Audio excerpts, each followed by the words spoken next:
Hello friends, ओम श्री गणेशाय नमः। जय श्री कृष्ण। आप सभी का स्वागत है आपके अपने यूट्यूब चैनल पर। फ्रेंड्स, आज हम आपको इस वीडियो में बताने जा रहे हैं इस मास की शुक्ल पक्ष की मोक्षदा एकादशी, जिसे गीता एकादशी और गीता जयंती के नाम से जाना जाता है, कि पौराणिक व्रत कथा, पूजा विधि, शुभ मुहूर्त, महत्व और नियमों के बारे में।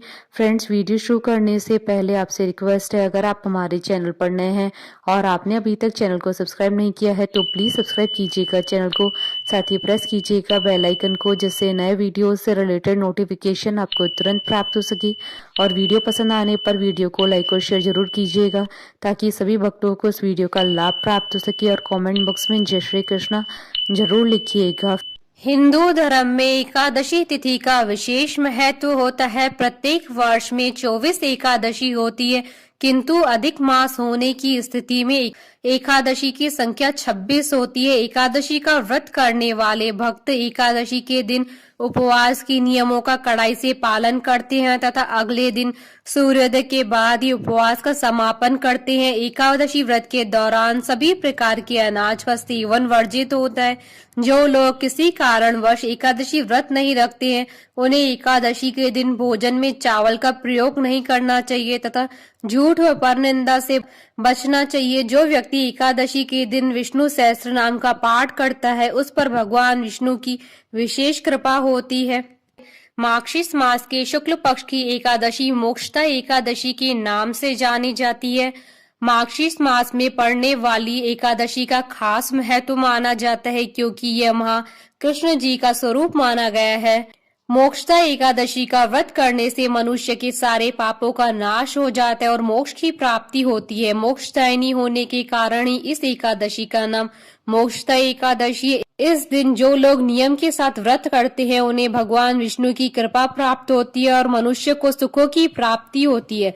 मोक्षदा एकादशी के बारे में कहा जाता है कि कृष्ण जी ने इस व्रत की महिमा को बताया था। भगवान श्री कृष्ण ने इस एकादशी का महत्व धर्मराज युधिष्ठिर को समझाते हुए कहा था कि यह एकादशी इतनी पुण्यदायिनी है कि इसका व्रत करने से मनुष्य सभी पाप कर्मों के बंधन से छूट जाता है और उसे मोक्ष की प्राप्ति होती है।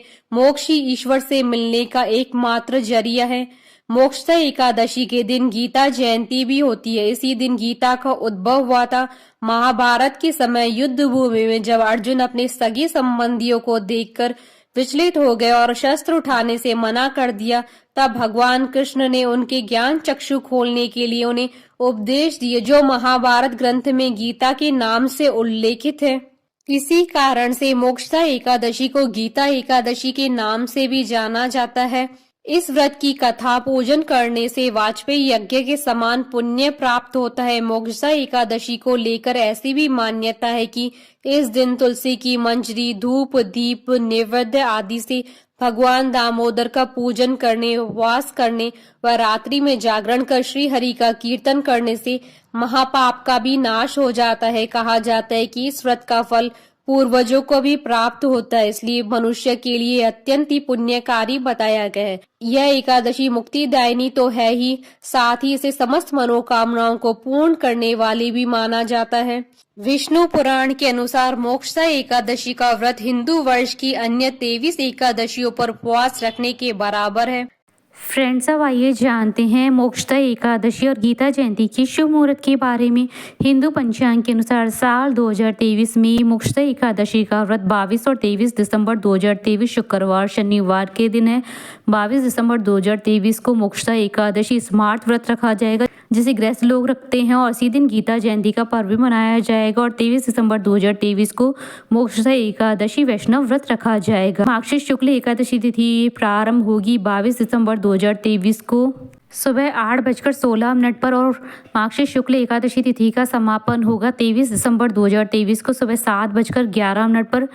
मोक्षदा एकादशी स्मार्त व्रत के पारण का समय रहेगा 23 दिसंबर 2023 को दोपहर 1:28 से दोपहर 3:34 तक, और हरिवासर समाप्ति का समय रहेगा 23 दिसंबर 2023 को दोपहर 12:59 पर। और मोक्षदा एकादशी वैष्णव व्रत के पारण का समय रहेगा 24 दिसंबर 2023 को सुबह 7:13 से सुबह 9:18 तक। इस दिन सर्वार्थ सिद्धि योग और रवि योग का शुभ संयोग भी बन रहा है। इस दिन सर्वार्थ सिद्धि योग रहेगा 23 दिसंबर 2023 को सुबह 7:12 से रात्रि 9:36 तक। फ्रेंड्स, अब आइए जानते हैं मोक्षदा एकादशी की पूजन विधि के बारे में। इस दिन सुबह उठकर स्नान करने के बाद स्वच्छ वस्त्र धारण कर भगवान श्री कृष्ण का स्मरण करते हुए पूरे घर में गंगाजल छिड़के। पूजन सामग्री में तुलसी की मंजरी, धूप, दीप, फल, फूल, रोली, कुमकुम, चंदन और अक्षत और पंचामृत रखी। विघ्नहर्ता भगवान श्री गणेश, भगवान श्री कृष्ण और महर्षि वेद व्यास जी की मूर्तियां, तस्वीर सामने रखे। श्रीमद् भगवत गीता की पुस्तक भी रखें। सबसे पहले भगवान श्री गणेश जी का पूजन करें। इसके बाद विष्णु जी को धूप दीप दिखाकर रोली, अक्षत और तुलसी की मंजरी अर्पित करें। पूजा पाठ करने के बाद व्रत कथा सुननी चाहिए। उसके बाद आरती कर प्रसाद बांटे। व्रत एकादशी के अगले दिन सूर्योदय के बाद ही खोलना चाहिए। फ्रेंड्स, अब आइए प्रारंभ करें मोक्षदा एकादशी की पौराणिक व्रत कथा। धर्मराज युधिष्ठिर कहने लगे कि हे भगवान, अब आप कृपा करके मुझे मार्गशीर्ष मास की शुक्ल पक्ष की एकादशी के विषय में बताइए। इस एकादशी का क्या नाम है तथा इसके व्रत का क्या विधान है, इसकी क्या विधि है, इसका व्रत करने से किस फल की प्राप्ति होती है, कृपा कर ये सब विधान पूर्वक कहिए। भगवान श्री कृष्ण बोले, मार्गशीर्ष माह के शुक्ल पक्ष में आने वाली इस एकादशी को मोक्षदा एकादशी कहा जाता है। यह व्रत मोक्ष देने वाला है तथा चिंतामणि के समान सब मनोकामनाएं पूर्ण करने वाला है, जिससे आप अपने पूर्वजों के दुखों को खत्म कर सकते हैं। इसका महात्म्य मैं तुमसे कहता हूँ, ध्यान पूर्वक सुनो।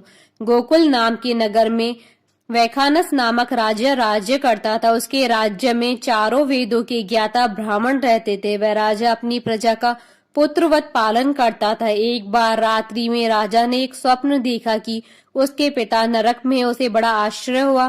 प्रातः वह विद्वान ब्राह्मणों के पास गया और अपना स्वप्न सुनाया। कहा, मैंने अपने पिता को नरक में कष्ट उठाते हुए देखा है। उन्होंने मुझसे कहा है कि हे पुत्र, मैं नरक में पड़ा हूँ, यहाँ से तुम मुझे मुक्त कराओ। जब मैंने ये वचन सुने तो तब से ही मैं बहुत ही बेचैन हूँ। चित्त में बड़ी अशांति हो रही है। मुझे इस राज्य, धन, पुत्र, स्त्री, हाथी, घोड़े आदि कुछ में सुख प्रतीत नहीं होता है। क्या करूं? राजा ने कहा, हे ब्राह्मण देवताओं, इस दुख के कारण मेरा सारा शरीर जल रहा है। अब आप कृपा करके कोई तप, दान, व्रत आदि ऐसा उपाय बताइए जिससे मेरे पिता को मुक्ति मिल जाए। उस पुत्र का जीवन व्यर्थ है जो अपने माता पिता का उद्धार न कर सके। एक उत्तम पुत्र जो अपने माता पिता तथा पूर्वजों का उद्धार करता है, वह 1000 मूर्ख पुत्रों से अच्छा है। जैसे एक चंद्रमा सारे जगत में प्रकाश कर देता है, परंतु हजारों तारे भी नहीं कर सकते हैं। ब्राह्मण ने कहा, हे राजन, यहाँ पास ही भूत, भविष्य और वर्तमान की ज्ञाता पर्वत ऋषि का आश्रम है। आपकी समस्या का हल वे जरूर करेंगे। ऐसा सुनकर राजा मुनि के आश्रम पर गया। उस आश्रम में अनेक शांतचित्त योगी और मुनि तपस्या कर रहे थे। उसी जगह पर्वत मुनि भी बैठे थे। राजा ने मुनि को साष्टांग दंडवत प्रणाम किया। मुनि ने राजा से सांगोपांग कुशल पूछी। राजा ने कहा कि महाराज, आपकी कृपा से मेरे राज्य में सब कुशल है, लेकिन अकस्मात मेरे चित्त में अत्यंत अशांति होने लगी है। ऐसा सुनकर पर्वत मुनि ने आंखें बंद की और भूत विचारने लगे। फिर वे बोले, हे राजन, मैंने योग के बल से तुम्हारे पिता के कुकर्मों को जान लिया है। उन्होंने पूर्व जन्म में कामातुर होकर एक पत्नी को रति दी, किंतु सौत के कहने पर दूसरी पत्नी को ऋतुदान मांगने पर भी नहीं दिया। उसी पाप कर्म के कारण तुम्हारे पिता को नरक में जाना पड़ा। तब राजा ने कहा, इसका कोई उपाय बताइए। मुनि बोले, हे राजन, आप मार्गशीर्ष एकादशी का उपवास करें और उस उपवास की पुण्य को अपने पिता को संकल्प कर दें। इसके प्रभाव से आपके पिता की अवश्य नरक से मुक्ति होगी। मुनि की ये वचन सुनकर राजा महल में आया और मुनि के कहने अनुसार कुटुंब सहित मोक्षदा एकादशी का व्रत किया। इसके उपवास का पुण्य उसने पिता को अर्पण कर दिया। इसके प्रभाव से उसके पिता को मुक्ति मिल गई और स्वर्ग में जाते हुए वे अपने पुत्रों से कहने लगे, हे पुत्र, तेरा कल्याण हो। यह कहकर वह स्वर्ग चले गए। मार्गशीर्ष मास की शुक्ल पक्ष की मोक्षदा एकादशी का जो व्रत करते हैं उसके समस्त पाप नष्ट हो जाते हैं। इस व्रत से बढ़कर मोक्ष देने वाला और कोई व्रत नहीं है। इस दिन गीता जयंती मनाई जाती है। साथ ही यह धनुर्मास की एकादशी कहलाती है। अतः इस एकादशी का महत्व कई गुना और भी बढ़ जाता है। इस दिन से ही गीता का पाठ अनुष्ठान प्रारंभ करें तथा प्रतिदिन थोड़ी देर गीता अवश्य पढ़ें। बोले भगवान विष्णु जी की जय, सनातन धर्म की जय। हमारे साथ इस वीडियो में अंत तक बने रहने के लिए आपका धन्यवाद। ओम श्री गणेशाय नमः। जय श्री कृष्ण।